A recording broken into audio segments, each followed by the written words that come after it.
Hello grade 3, time for read aloud. Today we are going to read out story of a hero for all. And the name of the hero is Malala. This book is written by Shana Corey, illustrations done by Elizabeth. This book is in the form of chapters. So we are going to read few chapters today as it will go for 3 days continuously. So let's read the first chapter. Chapter 1. A young girl stands at the podium. Today is her birthday. She is 16 years old, but she is not celebrating with an ordinary party and cake. Instead, she is in front of an audience at the United Nations in New York.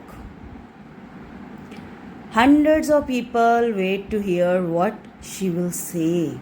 She looks out at the crowd. Then she begins to speak. Malala, 16 years old girl. She talks about peace. She talks about children's right to an education.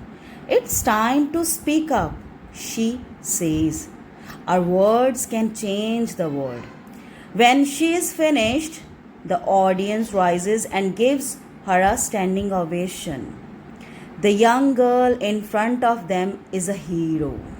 Everyone is clapping for her. Chapter 2. A baby is born. Chapter number 2. A baby is born. On July 12, 1997, a tiny baby came kicking and screaming into the world. If the baby had been a boy, guns would have been fired in the celebration. Gifts would have been piled into the baby's cradle. The baby's name would have been written in the family tree. Baby's name would have been written in the family tree.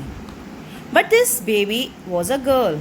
In the country of Pakistan, a girl's birth is usually not considered a reason to celebrate. It's not even worth writing down. They were not celebrating the birth of girl. They were not feeling good at the birth of girl. This baby's parents were different, though. They named the baby Malala after Malalai, a famous heroine who had inspired an army with her words.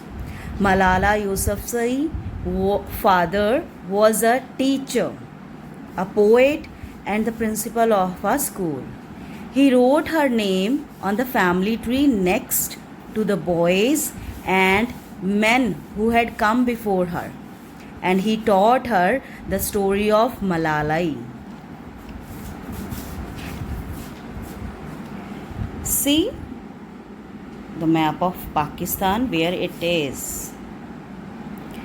Chapter 3. Free as a bird. Malala and her family are members of Pashtun people. During her childhood, they lived in the city of Mingora, which is in the Swat Valley in Pakistan. Malala loved her valley. There were beautiful mountains and sparkling waterfalls in the summer. Wildflowers turned the fields into a rainbow, and ripe pomegranates, peaches, and figs filled the trees. In many ways, Malala was a regular Pashtun girl. She loved pizza and cupcakes, hated eggplant. She played cricket and tag and hide and seek. She had picnics in the summer and built snowmen in the winter. She shared secrets with her best friend Moniva and fought with her two younger brothers. And she sat on her rooftop and dreamed. Malala's favorite television show was about a boy with a magic pencil.